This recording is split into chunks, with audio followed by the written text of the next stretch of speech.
Good Saturday night, Facebook and YouTube. How you doing? I am Kendrick, the sports guy, and you are watching Saturday Night Sports Buzz, where we talk a little bit of sports, some of the sports stories that has got the eyes and the ears of the sports fanatics or some sports fans.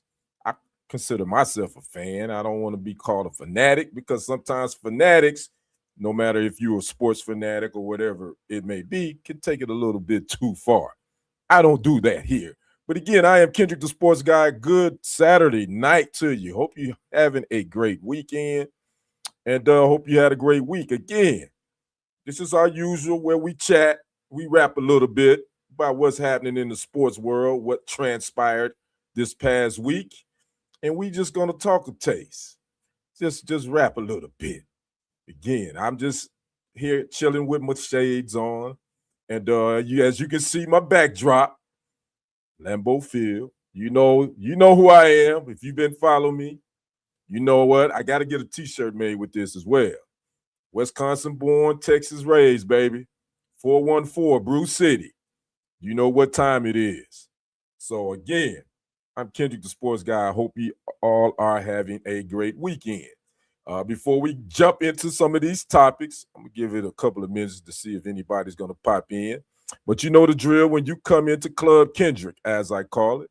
Make sure you come in, like, comment, subscribe to the channels if you have not already done so. Those channels are Kendrick Sports Hustle, as well as TFG Sports Media.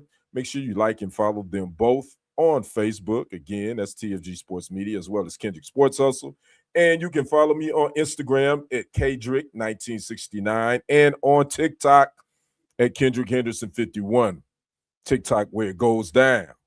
Where I do a lot. I ain't gonna say I do a lot of live, but once the NFL new season roll around, I'm gonna be live on TikTok and pump up my lives over here just a little bit as well. But again, make sure you come in, like, share, comment.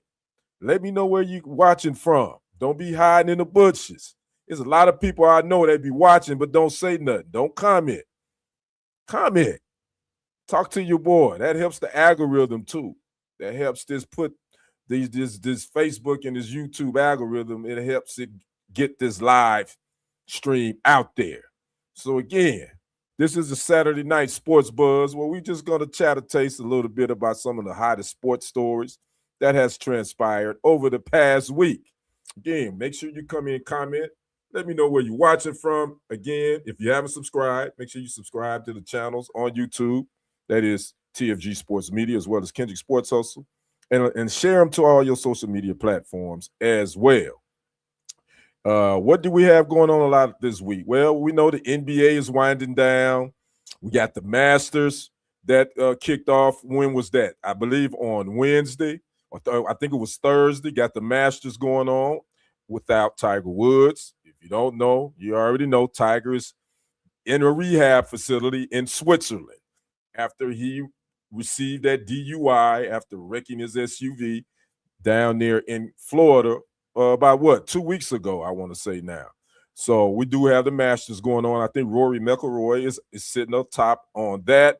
We also had today Tyson Fury came out of retirement and had a boxing match on Netflix. We're going to talk a little bit more about that here in a second, but we're going to talk more so about Floyd Mayweather Jr. Money Mayweather. We're going to talk about that. But first, let's go ahead and jump into the NBA playoffs. No NBA games tonight, but the regular season ends on tomorrow. And pretty much we got all the seedings and all that pretty much is wrapped up, except there's a few teams that could be jockeying for positions in the Western Conference. But as far as the Eastern Conference, is pretty much set. The Pistons are the number one seed in the Eastern Conference. The Thunder are the number one seed in the Western Conference. The Thunder it was going to end the season again with the best record in the league. Again, there's a couple of games on tomorrow that'll end the season, and all those games pretty much tip off tomorrow night. So there are no afternoon NBA games on Sunday, ladies and gentlemen. But here we go. The NBA playoffs is going to get kicked off here in about another week or two. As far as the seedings in the East, we got the Pistons again sitting atop at the 1 seed, Celtics the 2 seed, the Knicks the 3 seed, and the Cavs the 4 seed. Now in the East, this is where it gets tricky. The Hawks, the Raptors, and the Magic are all pretty much right there together, as well as the 76ers. 5, 6, and 7, and the 8 seed in the Eastern Conference, it could kind of flip-flop after whatever happens tomorrow. So right now, we do know the play-in games for the Eastern Conference. We do know the Hornets and the Heat are in the play-in games. That is a fact. We do know those teams are in there. But as far as the 5, 6, 7, and 8 seed in the Eastern Conference, that could kind of change a little bit depending on what happens on tomorrow. But staying in the Eastern Conference, I think the Pistons has pretty much led the way from start to finish. And they've kind of quietly has put together a nice season. Cade Cunningham has been their Mr. Go-To. He injured his what? He had a collapsed lung the last couple of weeks, so he had been out, but he returned to action, I want to say, this week. So the Pistons, as far as the Celtics as well, they got one of their main guys back, Jason Tatum. They got him back a couple of weeks ago, and he's been balling out. So a lot of people are looking at the Celtics might be the team that may be coming out the East. As far as the Knicks, they've kind of been up and down, but they were able to get in. They're the 3 seed. And Mike Brown in his first year, he's had to come in and try to kind of keep up with Tom Thibodeau, what Tom Thibodeau actually had put in place. After I think Thibodeau was the head coach of the Knicks for 4 or 5 years before they let him go. Thibodeau came in with his no nonsense. He's a defensive minded coach. He kind of set the scene there. Gave the Knicks a little bit more of a different atmosphere with this no nonsense approach, but that kind of rubbed some players the wrong way too. I would read later on. So again, the Eastern Conference, again, I think when you look at it from top to bottom, the 3 top teams in that conference, it's the Pistons, it's the Celtics, and the Knicks. And as far as the other teams, Cavs, Hawks, Raptors, Magic, 76ers, I think eventually they're gonna be getting fishing poles. They're gonna be fishing on Lake Michigan or whatever. Because I just think at the end of the day, I think the Celtics probably is the team that's really gonna probably end up coming out the East. That's my gut feeling is telling me the Celtics is probably going to be the team that come out the East. As far as the West, I think this is definitely a stronger conference. I think it's been that way for a while. The Thunder, until somebody knocks them off the pedestal, they are the team to beat. They ended with the best record, or will end with the best record in the league. They're 64-17. The Spurs are looking pretty dang good too. Number 2 seed with their all-star player, Victor Wembanyama, who's back from his injury. Matter of fact, he met his 20-minute maximum that he needed to play. I think it was the last night or night before.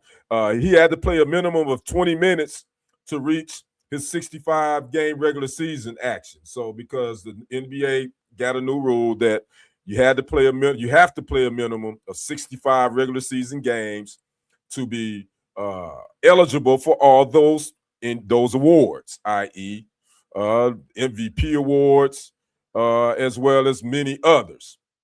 So Victor Wembanyama in them San Antonio Spurs. I had a brother on my TikTok earlier. I went live on TikTok, and he was saying that he believed that the Spurs is going to win it all. And he thinks they're going to take it all. I think that's going to be pretty tough. Again, that Western Conference is tough to get through. I think the Thunder is not going to go down easy. I think the Nuggets are always going to be there in the mix. The Lakers, they got some injuries. I don't know, but the Lakers, I don't know what to make of them. But they're going to have a tough first-round matchup if the seeding holds up the way it is. I think I just had a comment.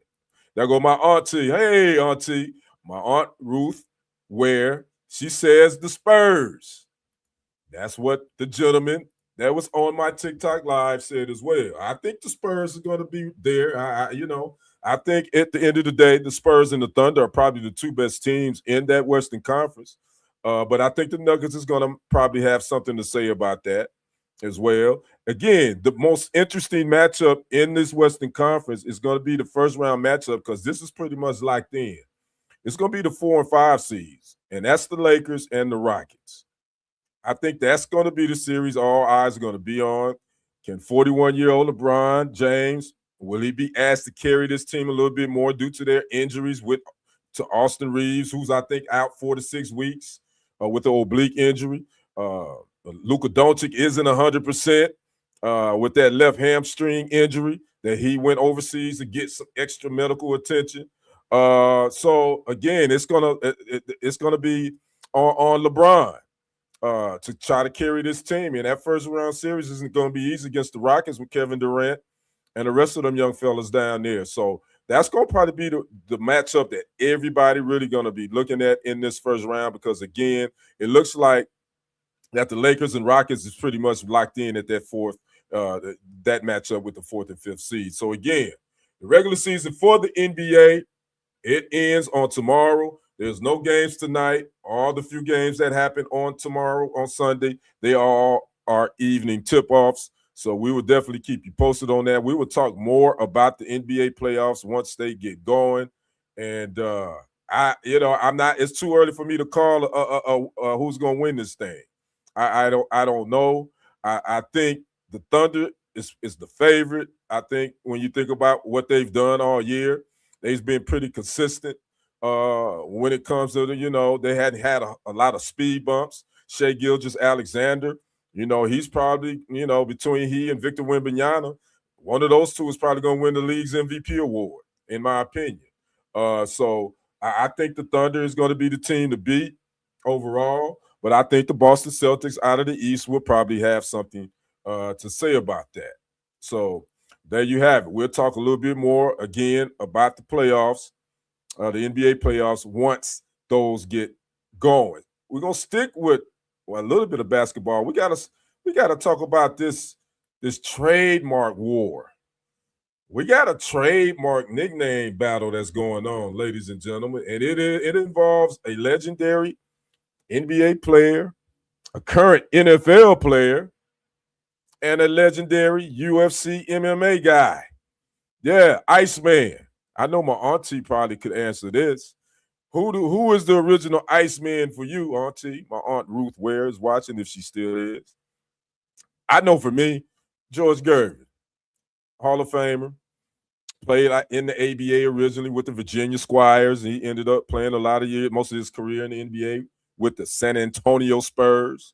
He would play with the Bulls for a few years. But again, there is a legal battle that is now going on between Chicago Bears quarterback Caleb Iceman Williams. Again, NBA Basketball Hall of Famer George Iceman Gervin, and UFC MMA legend Chuck Mr. Iceman Liddell. And it is hit the courts. It is in the courts. Just to give you kind of just a quick my auntie said she agreed. She agreed that it should be George Gervin. Well, the legalities of this, I have to take my emotions out of it. Yeah, I got to look at it from a legal standpoint. Here's the thing. Caleb Williams actually he filed his paperwork with the U.S. Patent and Trademark Office back in March the 16th to be exact, to trademark Iceman. His teammates this year gave him that nickname. It wasn't he that bestowed it upon himself. He said his teammates did because Caleb Williams had a pretty damn good year. And it pains me to say that with him being a Bears quarterback, but I got to give it up. He had 7 fourth quarter quarterbacks this year that led the NFL. So his teammates decided to start calling him Iceman. Well, Caleb Williams decided to file his trademark paperwork on March the 16th. But he didn't know that there was a legend that went by that nickname. which I wouldn't expect him to. Caleb Williams is what, mid-20s? He wouldn't know about George Gervin from the 70s. He wouldn't. He just wasn't young enough. His dad did, but he wouldn't. So he went ahead and filed his trademark papers. But what was interesting to me was George Gervin hadn't trademarked Iceman. So he, through his company, trademark, he went and filed his papers 4 days after Caleb Williams, that is George Gervin, through his holding company, his investment company. So I'm sitting here like, man, I'm like, Iceman did not have this trademark. That somebody dropped the ball on that. He missed his finger roll. So he filed his paperwork back in March as well. Well, to throw a whole twist to this whole trademark war, Chuck, Mr. Iceman Liddell, he had already filed trademark papers with the U.S. Patent and Trademark Office for the nickname Iceman back in 2022. So you put all that together, technically, legally, Mr. Liddell, Chuck Liddell, is probably going to win this legal battle because he actually filed his trademark first. And it's been approved. But here's the kicker to that. It hasn't been finalized because Liddell has not actually used that nickname for any commercial purpose, not for any merchandise or for any type of things like that. So it's been approved, but it hasn't been finalized. So it's kind of still open. But legally, he actually filed his trademark papers first, basically almost 4 years ago. So I've been reading up on this, and according to a lawyer that talked with Front Office Sports, most likely Chuck Liddell is probably going to win this trademark battle, but this will probably be an ongoing situation that will go on probably for months and possibly years. So I'm sitting here like, man, how in the world did George Gervin not trademark that? But then I think about being back in the 70s. A lot of these athletes probably wasn't thinking about things like this, about how having nicknames and being brand ambassadors for certain items. How if they, Dr. J, I'm assuming Dr. J trademarked his name. I'm assuming he did. I would think so, because we know Dr. J, that was his nickname as well back in the 70s.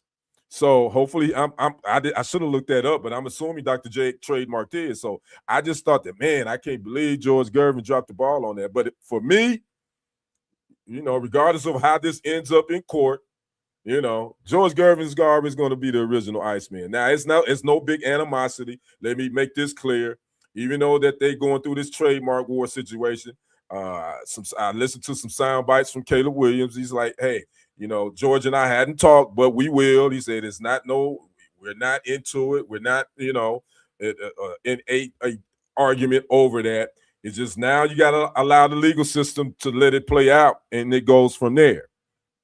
So anybody that want to use this Iceman nickname, we don't know and how it's going to end up, but it looks like it's leaning toward Chuck Liddell is probably gonna win this thing. So we'll keep you posted on that. Make sure you keep it locked here, and I'll let you know how this turns out. Again, I think this is probably going to be in the legal system for quite some time. But hopefully George Gervin will continue to be able to be called the Iceman. That's my thoughts. That's what I hope. So speaking of another nickname, we got to talk about Floyd Money Mayweather.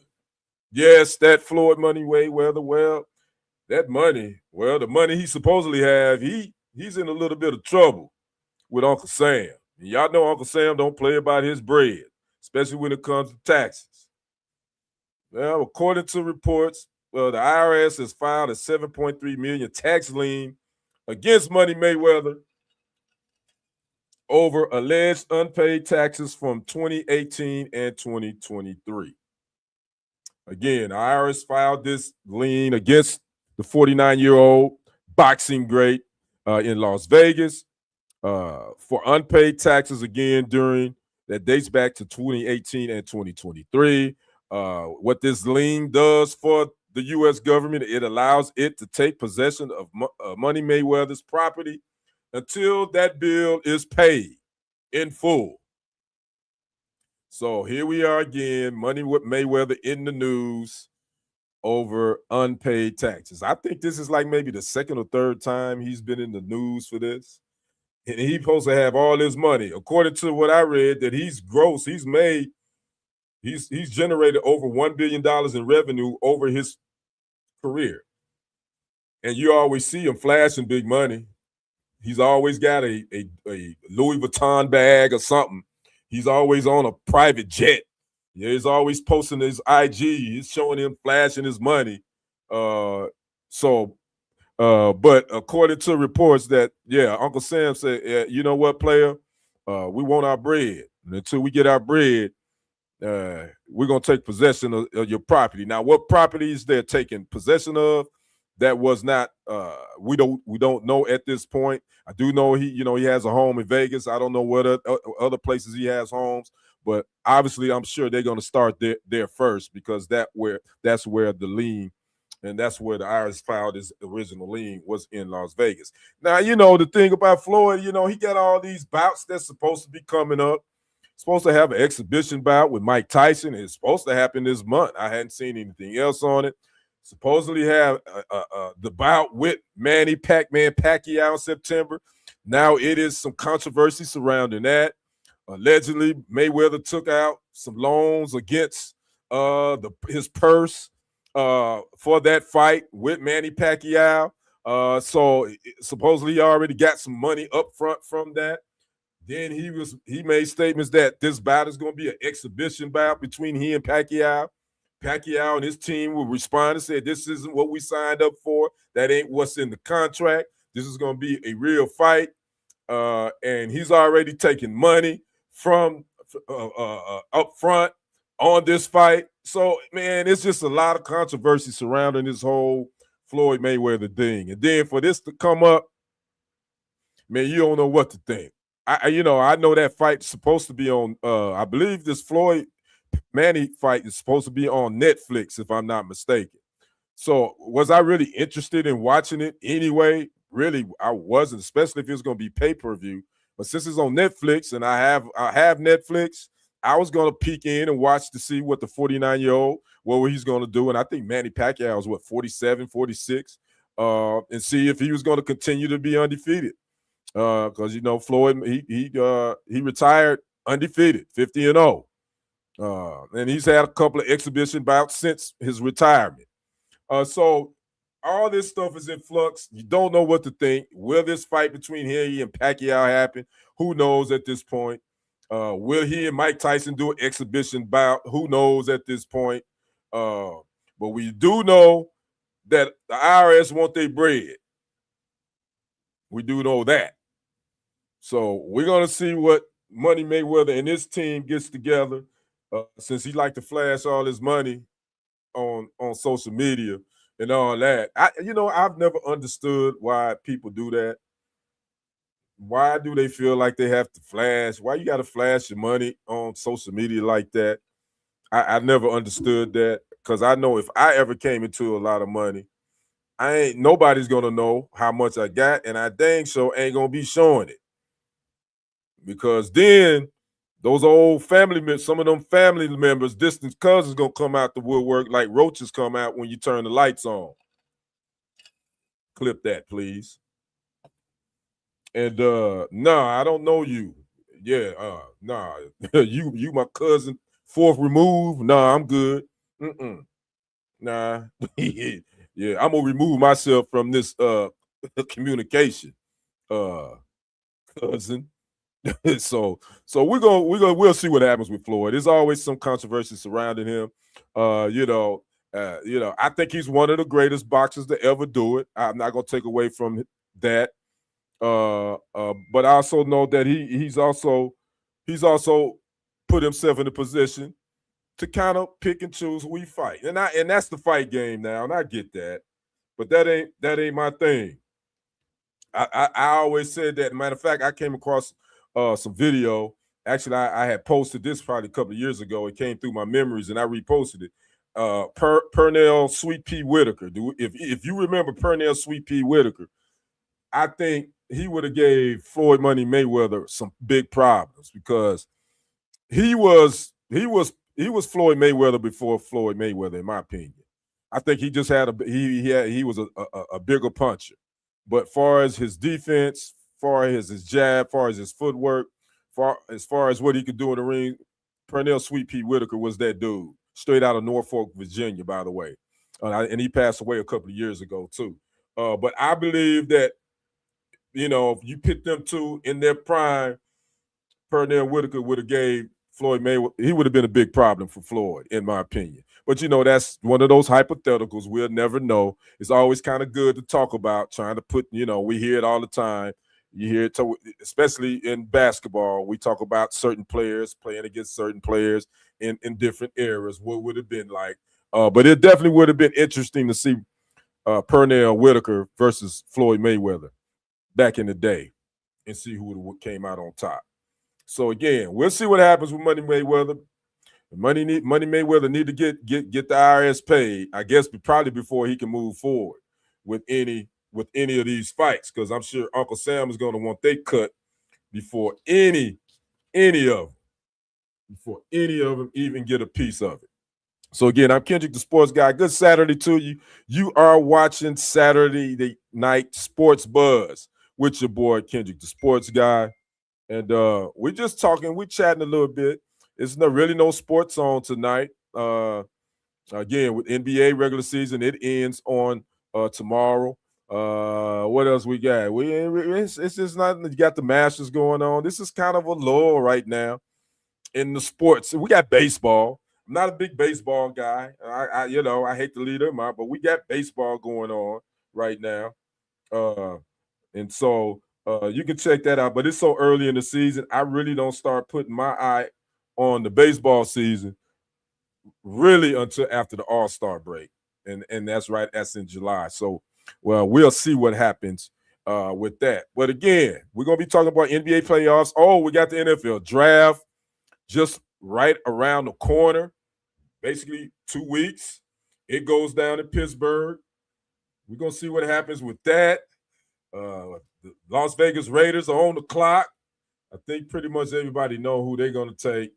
They're going to take Indiana quarterback Fernando Mendoza with the number 1 pick. Then the Jets got the 2nd pick, I believe. So who will they take? I don't know. Some people are pointing to Ty Simpson, Alabama Crimson Tide quarterback. So we're gonna keep our eye on that and see what happens with that. Now let's move on to some NFL news. This is from the salacious variety, I must say. I really don't do a lot of talking about this stuff because it's a little bit too salacious. It ain't really sports related, in my opinion. My auntie says, how tall is the young man that played for the Spurs? Victor Wembanyama, I believe, auntie, I think he's 7'6", 7'5", 7'6". He's one of those. Yeah, the Frenchman. Yeah, I could be wrong on that, but yeah, he's 7-ish, and once he put his hands up, he's probably almost 9 foot tall. Victor Wembanyama, yeah, who again, I think the MVP award is going to come down between him and Shai Gilgeous-Alexander, in my opinion. Luka Doncic definitely would have been in that conversation too, but he's not going to meet the 65-game regular season threshold that he needs to qualify for those. He's 7'4", actually. His wingspan is 8 foot. Yeah, auntie, 7'4". When he puts his hands up, yeah, you probably can't even see the rim too much if he's standing in front of the rim. So there you have it. And shout out to San Antonio. They're a small market team. They had their good run under Coach Pop and Tim Duncan and David Robinson and Mario Ely and Tony Parker and all those guys. And they fell off a little bit the last couple of years, but look like they're trying to get it back down there in San Antonio. So there you have it. But we got to talk about Mike Vrabel, head coach of the New England Patriots, AFC champs, made it to the Super Bowl, and Diana Rossini, who is a sports writer, reporter for The Athletic. Well, some photos came out. TMZ, I think, was the first media outlet to post them, which they normally are when it comes to salaciousness.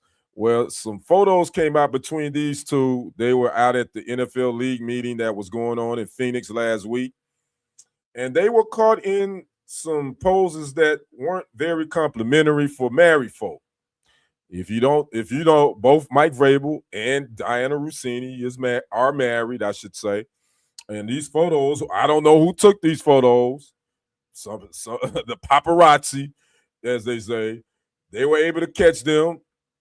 It looks like they were like holding hands, and they had a hug, and things of that nature.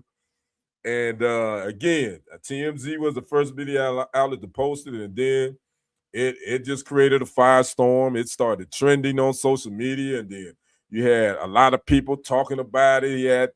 You got podcasters make, doing shows on it, this and that, and I don't know. I saw a couple of photos. Um, the optics of it, I must say, doesn't look good for two married people. I would say that. It definitely doesn't look good. Just from that aspect. And from the professional aspect, I have to say, it doesn't look good for Diana Rossini, because as a sports journalist or a journalist, no matter whether you're in sports or news or whatever, if you're getting cozy with certain players or certain uh, administrators or coaches for in a league that you work for, that you write on, and that you cover, that could put your journalistic integrity, uh, give it a question mark. Your journalistic standards may take a hit. Again, I definitely I saw a couple of the photos. It doesn't definitely look good, but both Vrabel and Diana Rossini denied any type of you know not relationship outside of professional. They both made statements. The Athletic, again, who Diana Rossini writes for, came out supporting her 110%. But then I think I saw something where they've kind of walked back, that is the Athletic, and they've kind of told Diana Rossini to kind of chill out for a minute till we do some more investigating, see what's happening. So again, there's a fine line between developing a relationship with the people you cover, and when I'm speaking on sports and news or whatever, and a relationship maybe going a little bit too far. Again, I get it. You wanted to have. I worked in the television news sports industry for roughly almost 30 years. You do want to develop a relationship with someone or a organization or a person that you cover consistently, because you want to be able to feel like you want that person that you're covering to feel like they comfortable, they can trust you. And as a journalist, you want to gain that trust for them to be able to get that interview, to get sound, to talk about things. So it is a fine line that you walk between being a journalist covering someone or a organization, and getting to know them, and then it kind of crosses the line. You have to be very careful with that, because a lot of people will look at that as, oh, okay, I see how she got, I see she not going, or he or she, because I don't want to just say it's women, it's men too sometimes in the journalism game, sports journalism, where the consumer, the person, the fans that's watching is, oh, I see, oh, they not going, this reporter, they didn't write about that, they didn't write about that story that because it was negative. They didn't go to try to get the whole story. And then they'll see that person do reports that shine or puts the good light on an organization or a person. Yeah, that people, fans ain't crazy. Fans are not stupid. They can see, when there's a fine line being walked, or when the reporting is biased. They can see it.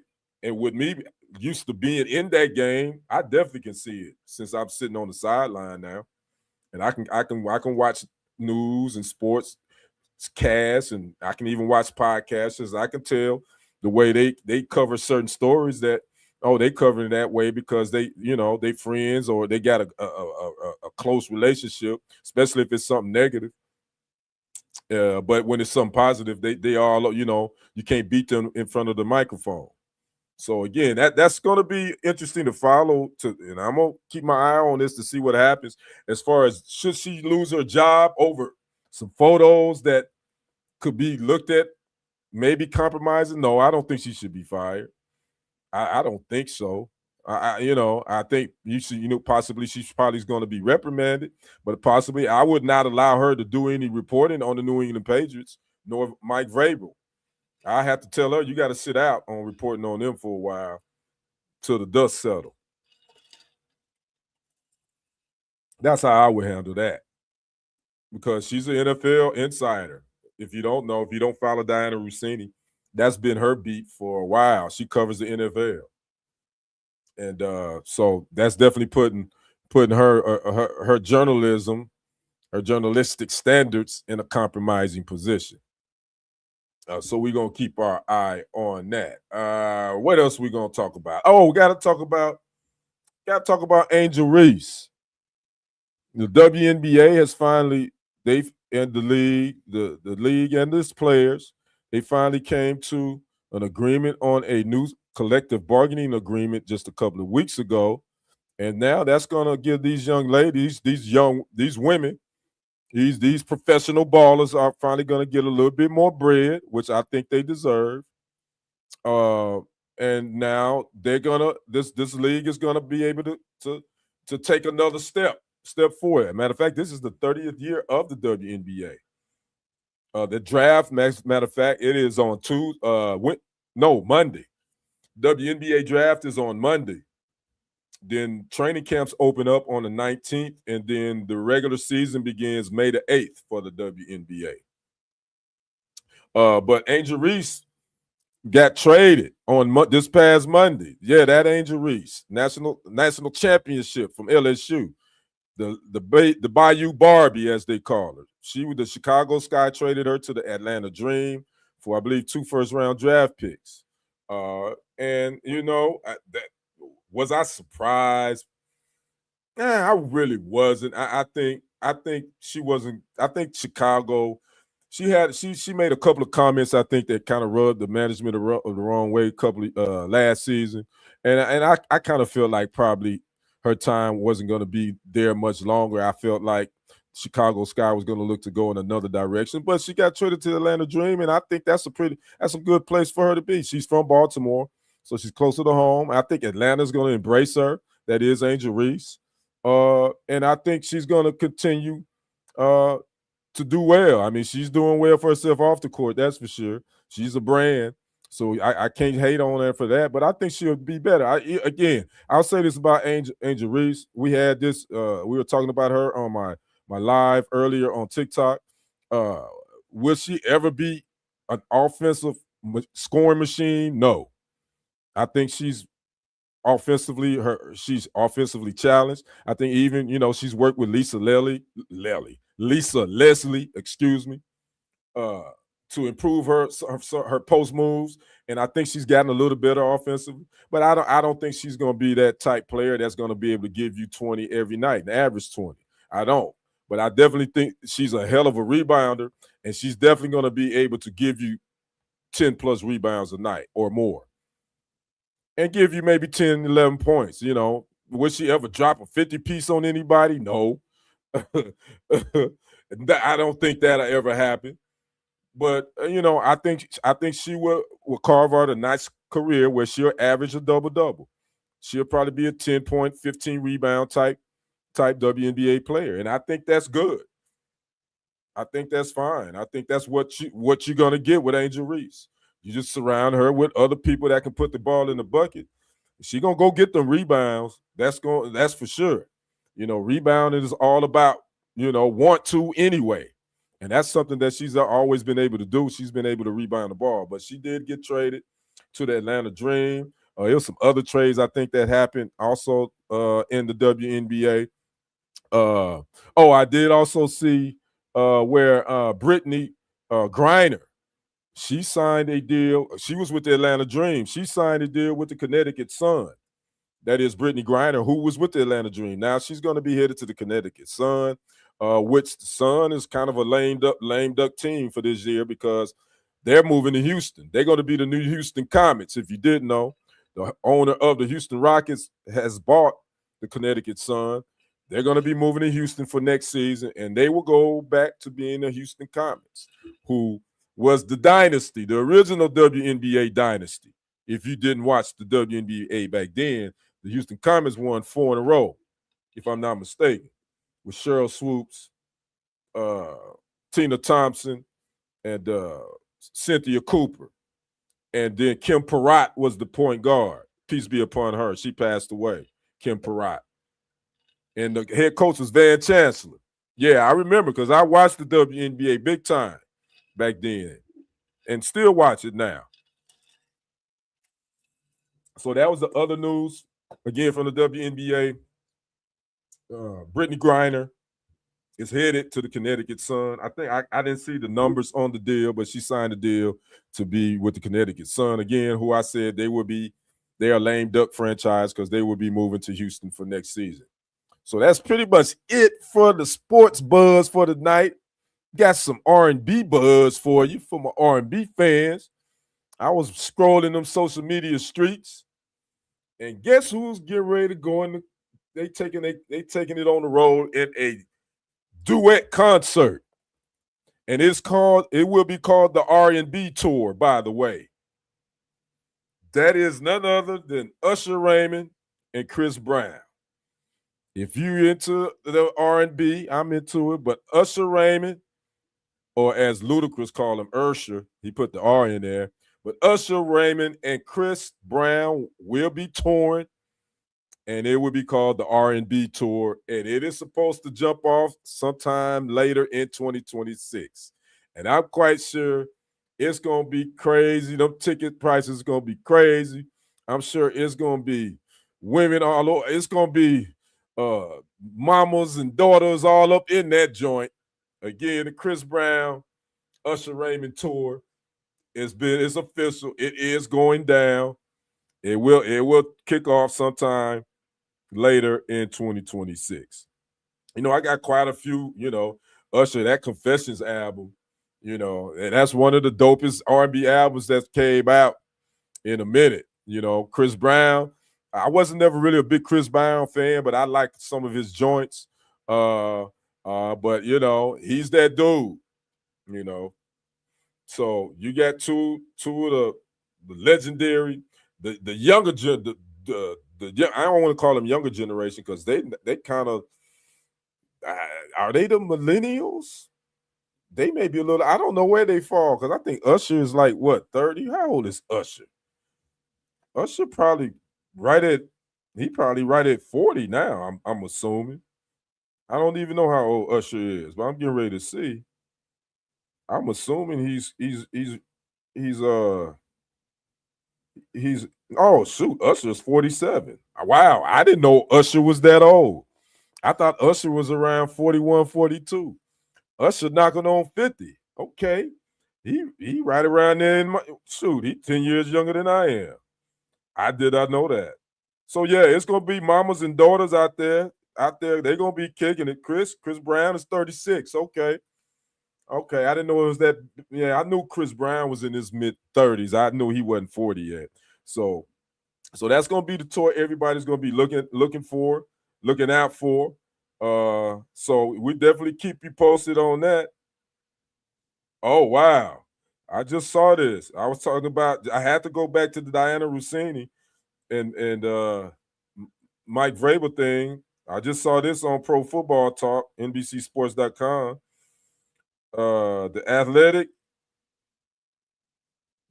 it says that Diana Rossini is under investigation after the emergence on Tuesday of photos of Rossini and Patriots coach Mike Vrabel holding hands and hugging at a resort in Arizona, as well as sitting together in the hotel's hot tub. According to the person familiar with the athletics investigation, the nature of Mrs. Rossini's relationship with Mr. Vrabel and her coverage are being reviewed, and she will not be reporting while the investigation is underway. Again, this was reported by Pro Football Talk. Oh wow!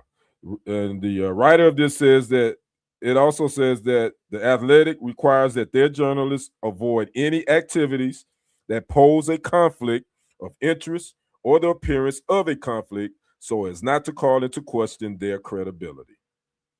Wow! So there you have it. Diana Rossini is now under an investigation by the Athletic, and she will not be reporting until that investigation is concluded. That investigation could go either way. It could go that they had enough evidence to say that her journalistic credibility has been tainted and her services are no longer needed, or they could say they found nothing, all is well, and she'll be back reporting again. Hmm. You know, I get it. I get it. You got to do that. But I want to. I want to know. I would be a fly on the wall. I would love to be a fly on the wall to hear what their spouses got to say about this. Hmm. Flip that. Yeah, I want to know what that talk is at home. Since she can't go to work, she got a lot of time at home with the hubby. Mm. Them conversations may. That's a tough one.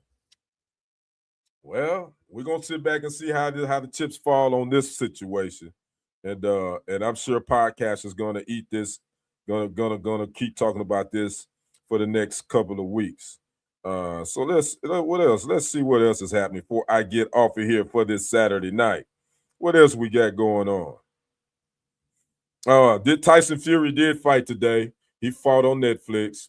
Wasn't nothing I was interested in. He did get the win. And now he's calling out Anthony Joshua. That is Tyson Fury. He wants to fight him next. You know, the boxing game is just so blah blah to me at this point. There's not really anybody, that really I'm interested in, that really just, you know, gets me interested in wanting to watch boxing. And I've always been a boxing fan. You know, Bud Crawford is retired, so I can't watch him. Javante Tank Davis, he can't stay out of legal trouble. His career is probably shot. I like watching him. Shakur Stevenson is one that I like to watch a little bit. So yeah, man, the boxing game is just kind of blah blah at this point for me. So I think that's why a lot of people like to watch the MMA and UFC, which I've never really gotten into that sport. But to each his own. It just never really piqued my interest. So we'll go from there. And then I didn't mention March Madness. We forgot about, we talked so much about South Carolina. Obviously, they lost to UCLA in the women's game on Sunday. Shout out to UCLA for their big win. They put the whipping on South Carolina. Head coach Don Staley. We all know that controversy between her and Gino Auriemma with Connecticut. He would put out one statement, and then a couple of days later, he would put out another statement with including Don Staley's name, and Coach Staley would say that they've talked and they want to put it behind them, yada yada yada. Well, the men had their finals, and Michigan got the win over Connecticut 69-63 to win their second national title. Their first since 1989. So it's 38 years, I think. 1989 when Michigan won it. Glenn Rice, Ramil Robinson were on that team. I think Bill Frieder was the head coach. Yeah, he was still. I think Bill Frieder was the head coach. Steve Fisher would take over for him later on. Then that's when you remember Steve Fisher with the Fab Five, with Chris Webber and Jalen Rose and Jimmy Jackson. I mean, no, not Jimmy Jackson, Ray Jackson and Juwan Howard. But shout out to Michigan, the Big Ten. Who would have thought it? The Big Ten got two national titles this year in college basketball. The women in UCLA. A lot of people keep forgetting UCLA is in the Big Ten. Michigan won it. So UCLA got two national titles on the college basketball scene. And oh, they got paid too. I think the money that the both schools got, the Big Ten, it was like a nice little chunk of change for March Madness. So shout out to those teams. So again, we're going to be getting ready for the NFL draft coming up in about 2 weeks. My Packers, we got 8 draft picks. We traded Dontavian Wicks to the Eagles. We got a 5th-round pick out of that. So now we got a 2nd-round pick at number 52. We got a 3rd-round pick at number 84. We got a 4th-round pick, number 120, a 5th-round pick, and again, number 153. That's the pick we got from the Eagles in the Wicks trade. Got another 5th-round pick at 160. Got a 6th-round pick at 201, a 7th-round pick at 236, and another 7th-round pick at 255. So yeah, that we got a compensatory pick. One of those picks was a pick for we lost center Josh Meyer. So 8 total draft picks for my Packers. As you can see, my backdrop, that's Lambeau Field, the frozen tundra. So we definitely going to be looking forward to that. We have no 1st-round picks for this year nor next year because of the Michael Parsons trade. But you never know. Next week, you're probably going to start hearing a little bit more talk about people trying to make deals to move up into the 1st round, or some teams maybe be trying to move out of the 1st round to gather more picks to make some roster moves. So that's definitely going to be front and center for me in the next 2 weeks for sure. Because again, the draft goes down April the 23rd in Pittsburgh, April the 23rd through the 25th, and the number 1 draft pick, Fernando Mendoza, most likely he won't be there in Pittsburgh. He decided he's going to stay. He's going to stay. I think home is Miami, watching with his mom, and that's cool. I get it. You want to be with your family. Maybe some guys rather be around more of an intimate setting and be around family, though they're close family and friends that kind of have been traveling that journey with them. So Fernando Mendoza will not be in Pittsburgh for this year's NFL draft. And it's not unusual. Trevor Lawrence was the last number 1 draft pick to not attend the NFL draft, which it's moved around the last couple of years. It used to be mainly in New York, but it's moved around since it was in New York. So it was at Lambeau. It was at Lambeau, matter of fact, last season. So there you have it. So again, that's about all I got for tonight, ladies and gentlemen. If any breaking news or anything like that happen, I definitely will pop in. I'm gonna try to do a little bit more live here. And again, you can catch me here, Kendrick the Sports Guy. That's right. Yeah. On the Saturday Night Sports Buzz. I'm gonna try to continue to be consistent. We're gonna try to keep doing this on Saturday nights.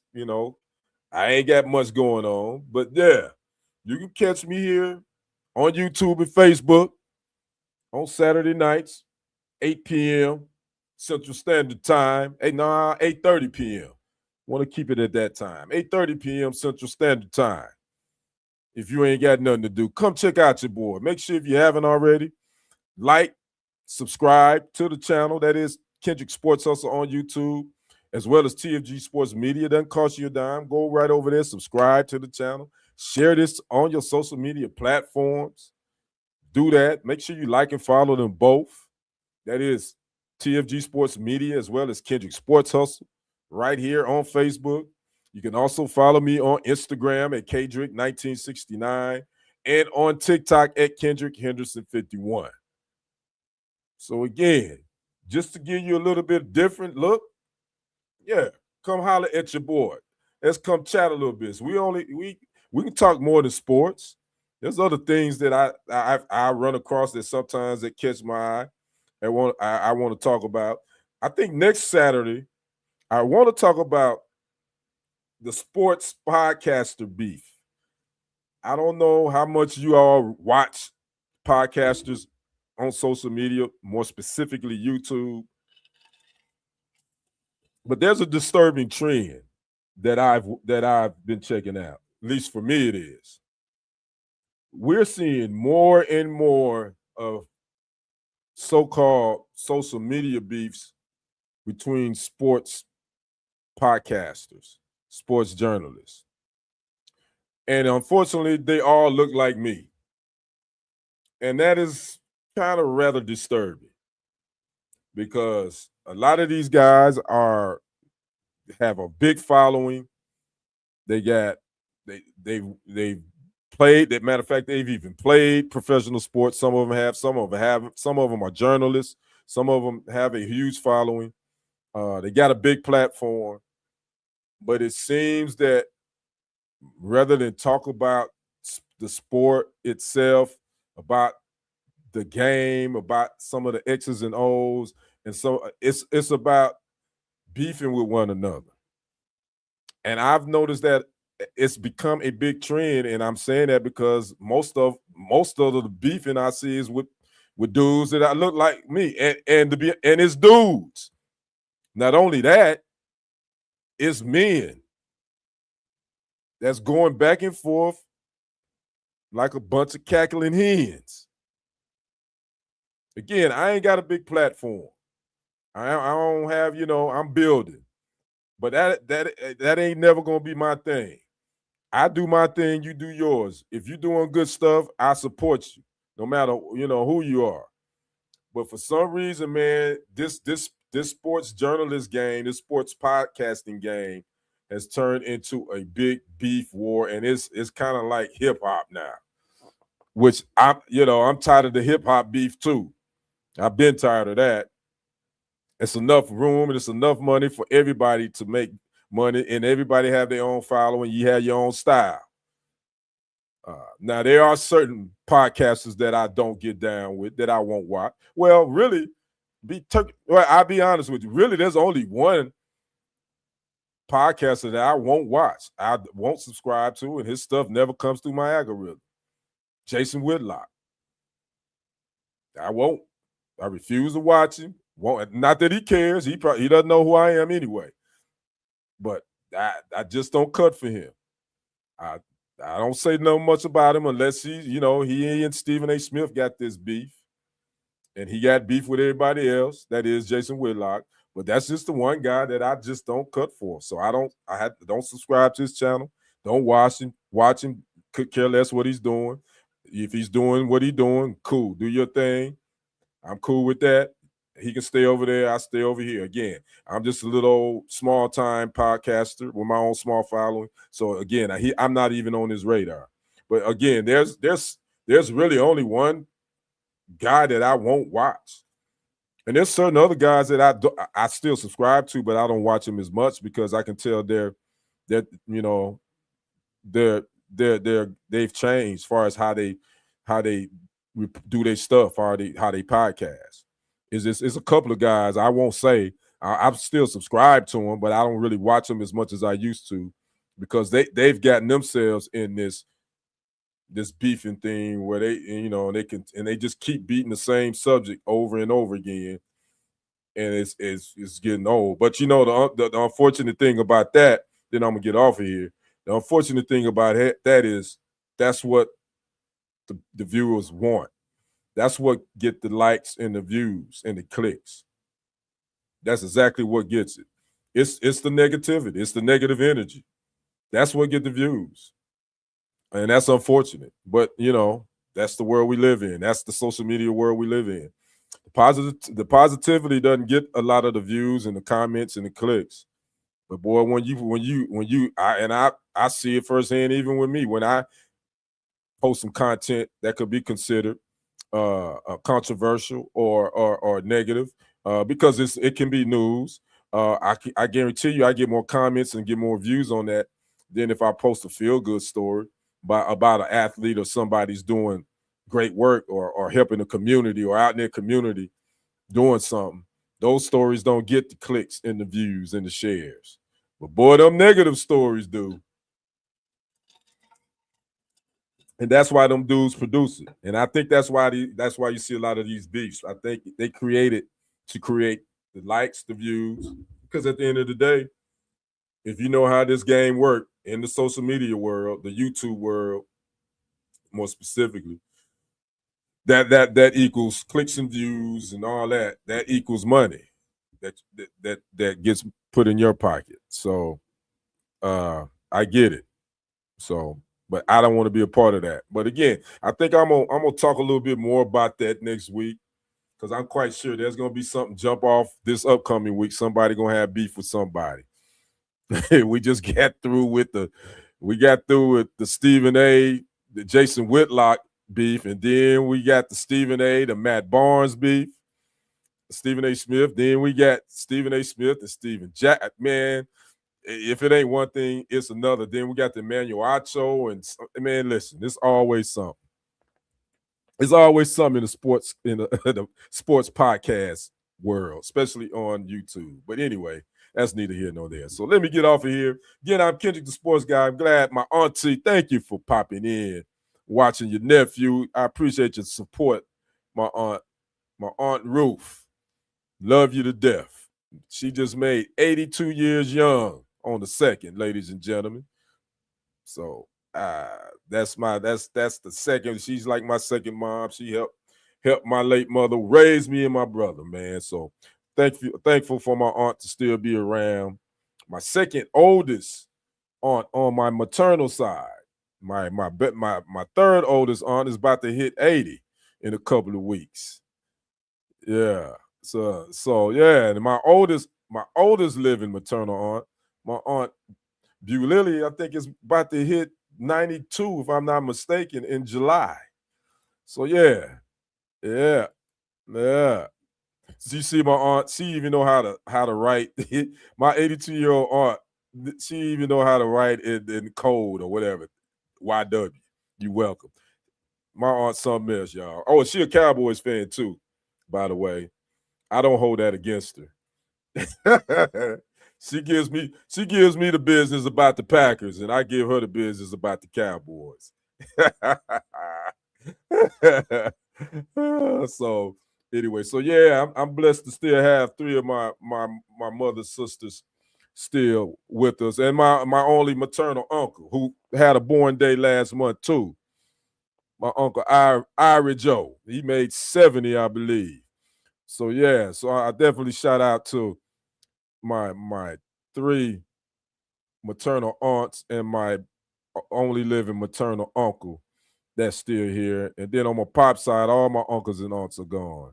So yeah, so I definitely gonna, I slide too. I'm gonna be sticking to my aunts and my uncle on my mom's side. So they all that's left from the connection to my late mother. Peace be upon her. I know she would be shocked and smiling seeing me do this because I'm not really much of a talker when I'm not in front of this mic. So my mother would probably be wondering, who is this kid? She said, I know that ain't Kenny up there trying to be in front of no microphone. I couldn't get him to talk. So I know, but mom, she smiling down and she tripping. She enjoying it, I know, like she would. So again, I'm gonna get on off of here. Again, y'all make sure y'all catch me here next Saturday. If the Lord say the same as I grew up on and a Kojic kid, if the Lord says the same, we'll be back here, same time, same bat channel. Kendrick Sports Hustle on YouTube as well as on Facebook, 8:30 p.m. Central Standard Time. Look for this. Look for this. I'm pointing you out. Look for that. We're going to be talking a little sports and a little bit of everything else. All right. All right, you all enjoy the rest of your Saturday night. You guys have a great rest of your weekend. And we will see you on the other side and on the next live stream. I am out. Peace.